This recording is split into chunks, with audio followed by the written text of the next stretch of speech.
For those of you that I haven't met before, I'm Bonnie Litvack. I am a past president of MSSNY from 2020 to 2021, and I'm currently on the board of trustees for MSSNY. And I'm also very fortunate and thankful to be the chair of our Women Physicians Leadership Academy, which, if we have some time at the end, I'm going to just talk a little bit about so that everybody here is aware and can sign up for our fall sessions. But today's topic is going to be leadership in uncertain times. And our objective today is really going to be to learn strategies for leaders to navigate through uncertainty, because really when in times of storms and in times of challenging times, it's really important that we navigate things together and we do things as a team. It's just like when we're practicing medicine in general, you know, things are better practiced in teams, and teams are better and stronger together when they're led by effective leaders. So it's important that we try to sharpen our leadership skills as much as possible. Now, you know, storms and disruptors, we kind of think about this as being something new, but I have to say this is not new. Over the course of the last 30 years in my time in medicine, I've seen lots of changes and lots of things that have the ability to disrupt and to really change how we practice medicine and our ability to be able to take care of our patients. And just to name a few, you know, and we think now of our managed care companies as being always having been there, but really the managed care concept came in the 90s. And before that is really fee for service and no managed care. And so, you know, that was a big change. We also had significant changes to how we've been paid, not just privately, but by the government. So the sustainable growth rate formula, for those of you that remember that, that came about also in the 90s and just plagued us for 20 years, where it was just a growth rate formula that really didn't account for growth in medicine. And it meant that doctors were always looking at cuts to Medicare. Then that got replaced in the last decade with the MACRA, the Medicare Access and CHIP Reauthorization Act, and back in 2015. But we saw more issues with having trouble on how we were getting paid and knowing that we we're going to be able to sustain our practices and be able to take care of our patients. We also saw disruptors and changes in storms that have happened in how we practice and our practice locations.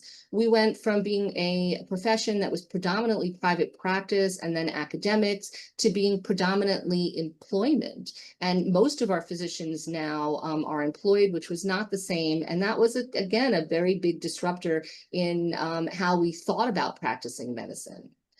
Then, of course, there was the Affordable Care Act, which a lot of people were worried about and how that would affect how we practice medicine and our ability to care for patients. On both ends of that, the good end of being able to take care of more patients, but could we actually absorb more patients? And on the other end of it, what would it mean for our practices and our ability to keep our doors open and be able to sustain our practices? And then, of course, came the cliff, which is COVID-19, and that was during my presidency in MSSNY. And what I can say about these disruptors and the storms is that they've always been there, but the pace and the intensity really has been increasing over the last few decades.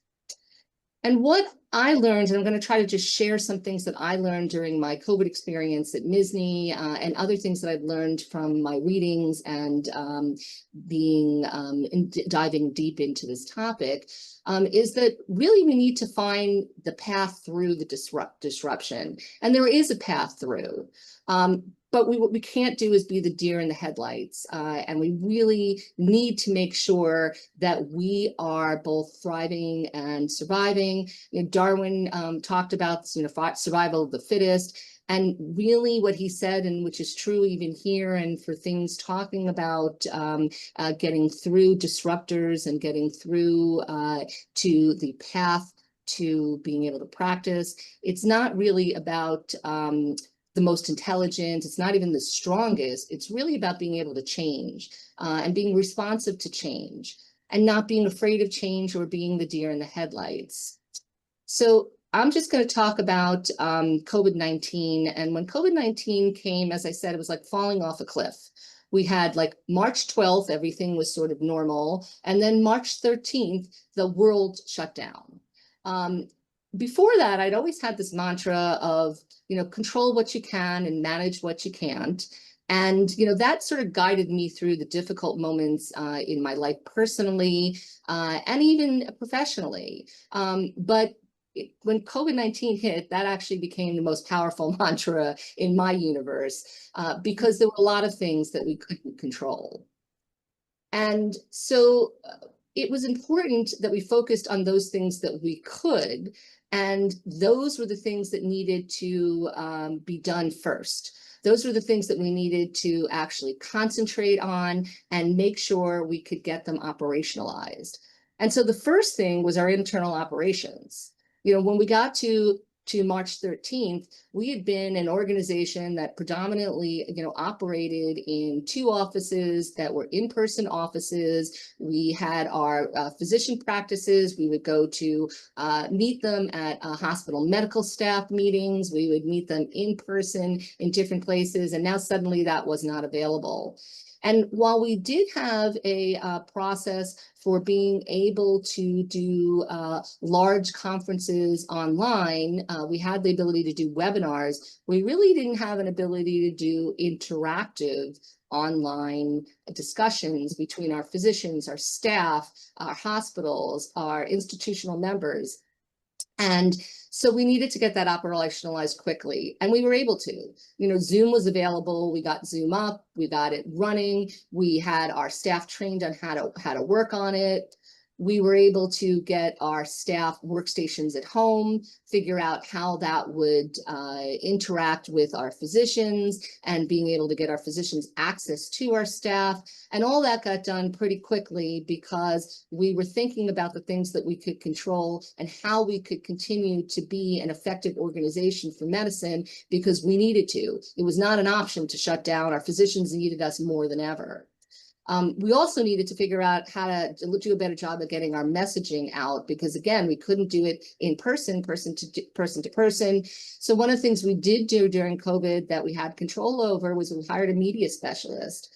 And that helped us to increase our media presence in the print, in TV, radio, social media, and all of that was completely necessary because without communication, our physicians weren't going to know what was going on, and even our patients weren't going to know what was going on, and that was going to be sort of mayhem and chaos, which is not what we needed.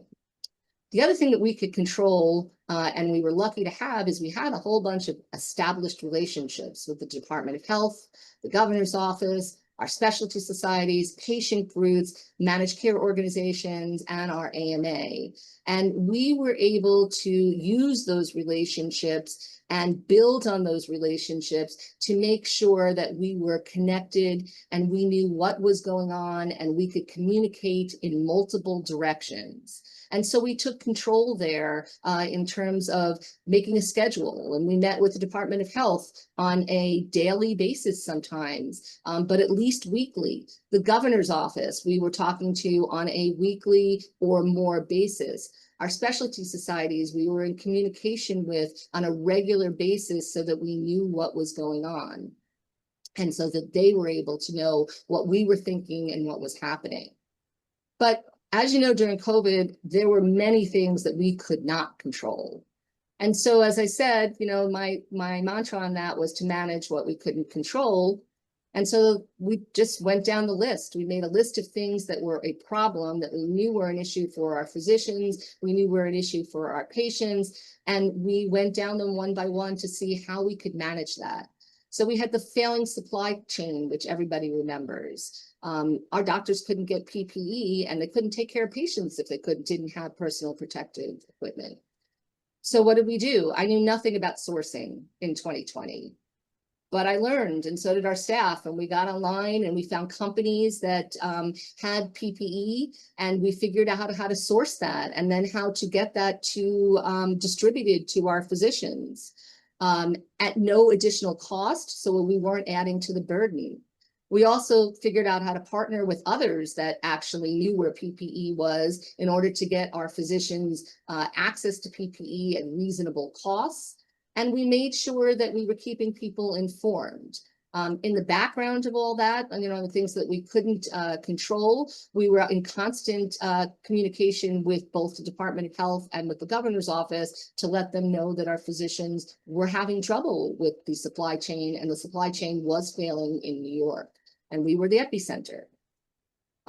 We also had things that we couldn't manage, that we had to manage based on like vaccine distributions, because that was not in our control. That was in the control of first federal government to produce it, and then the local government and our state government to distribute it.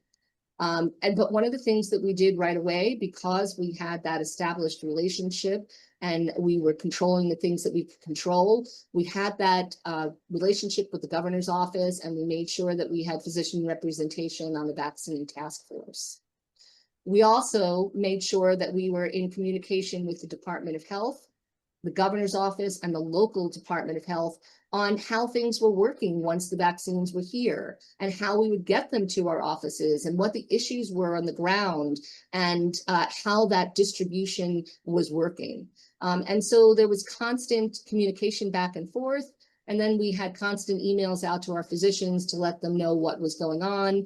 We also made sure that we had the Department of Health doing webinars and local meetings that our physicians could ask questions and could be a part of.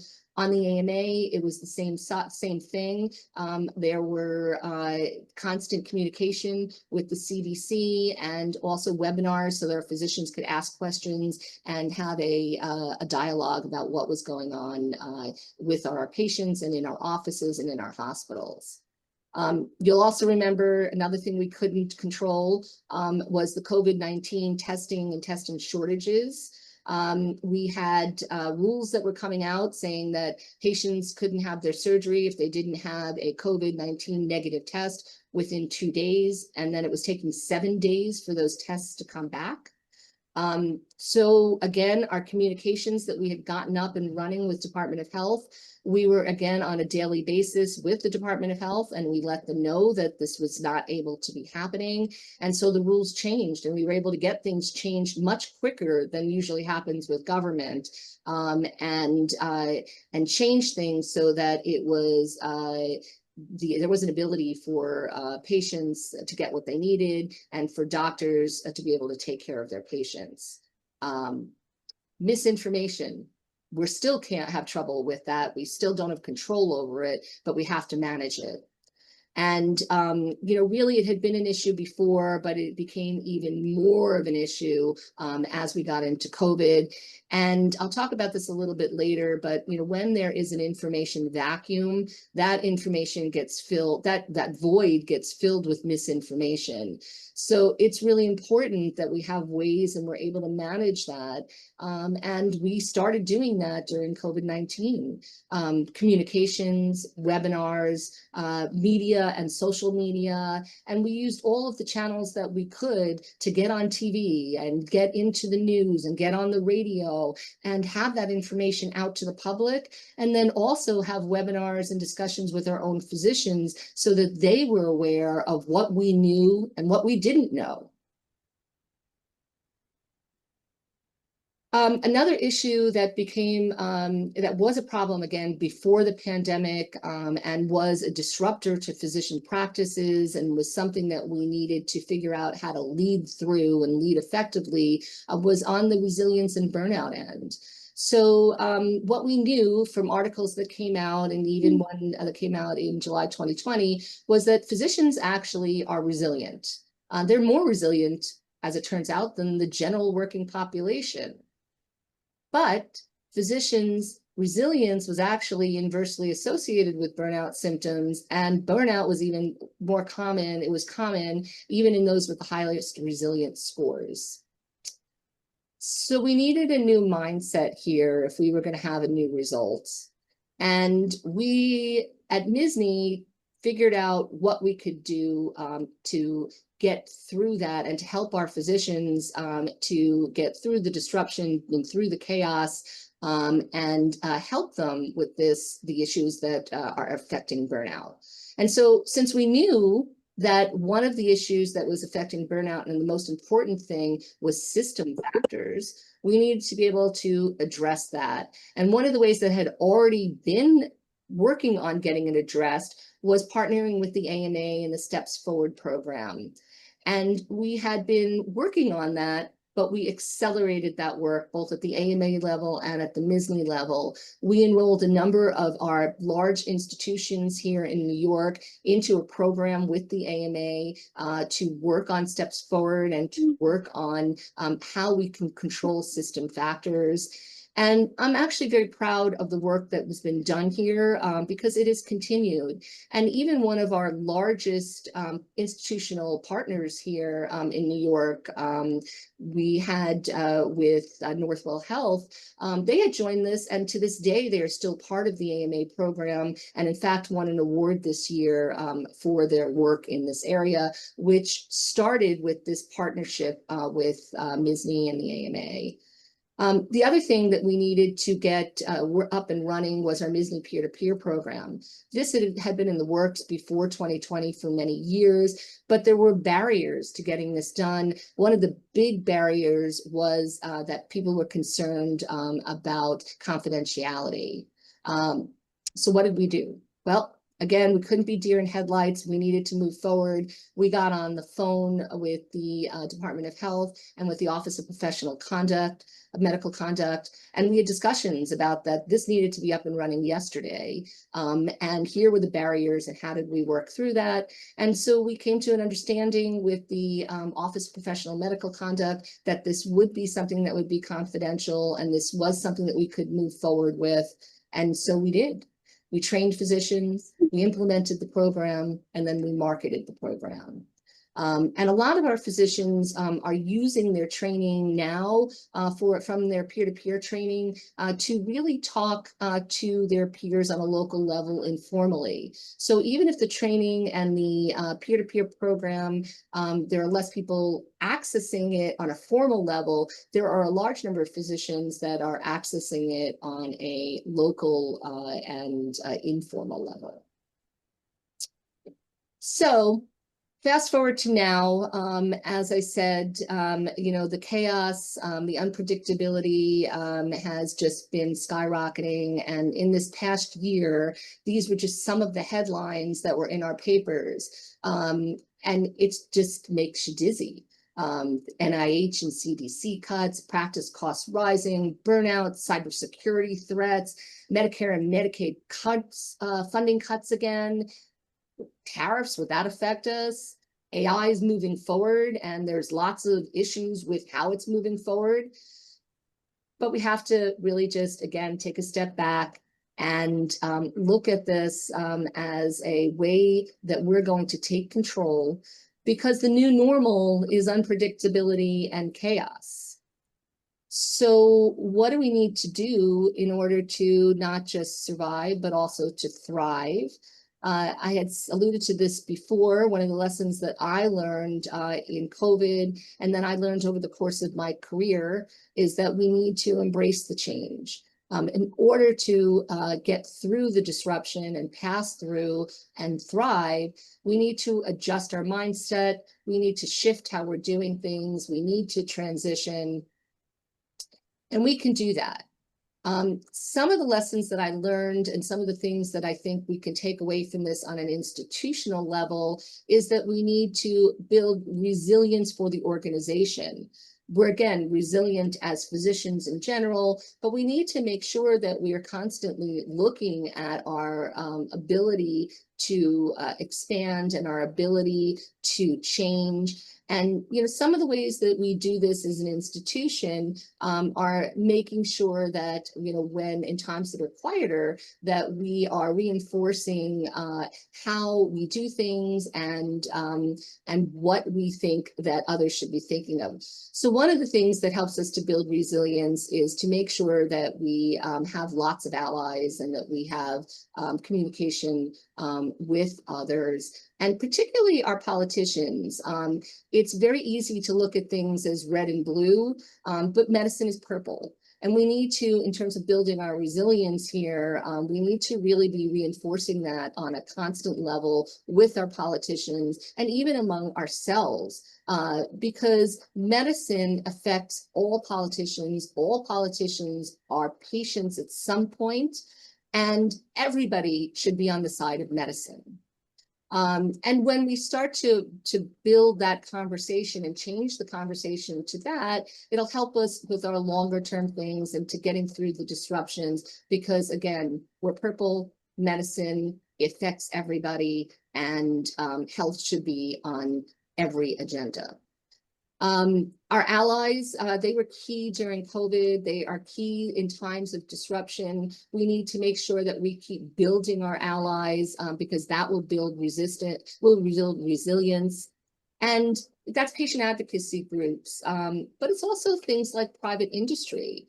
You know, when we think about the NIH cuts and CDC funding cuts and all the rest, we just can't stop moving forward. We can't allow medicine to come to a standstill. We can't allow scientific breakthroughs to stop. And so we need to figure out how that's going to happen. It can't happen without the money to be able to fund our research. And so we need to look at other avenues, and whether that is private donations or private industry, we need to make sure that those people see what we're doing in medicine and are there to help us to get through the disruption and to keep up that driving force that makes medicine in America one of the world leaders. We want to stay world leaders, and we do that by building alliances and building resilience. The other way that we build resilience is that we stand together. You know, our AMA motto is that we're stronger together, and, you know, we really are. A house divided can't stand against itself. We've seen this lesson, and we've learned this lesson over and over again in medicine, that we need to stand shoulder to shoulder. If we do not decide things as the House of Medicine and within the House of Medicine, either others will disengage and say the House of Medicine just doesn't know what it wants, and so we can just move on and not address the issue. Or what other thing that can happen is that those outside of the House of Medicine can make the decisions for us, and they will make those decisions for us, and they won't be better for medicine. So when we stand together and we make the decisions together, everybody may not get what they want, but the House of Medicine, our patients, everyone will get what they need. And so we need to build that resilience for the unexpected. One of the things that we can also do, and this is something else that I've learned as we're working through disruptors and we're trying to lead in times of uncertainty, is that we need to train our team. We need to prevent paralysis. You know, there's a lot of people, again, that deer in the headlights when you don't know what's going on, when things are uncertain. And so one of the things, then one of the ways that we can prevent that is by changing the narrative or action. So when things are uncertain, you often hear and can hear in groups, not just in medicine, but outside of medicine, that, well, all bets are off, you know, well, you can't bet on that.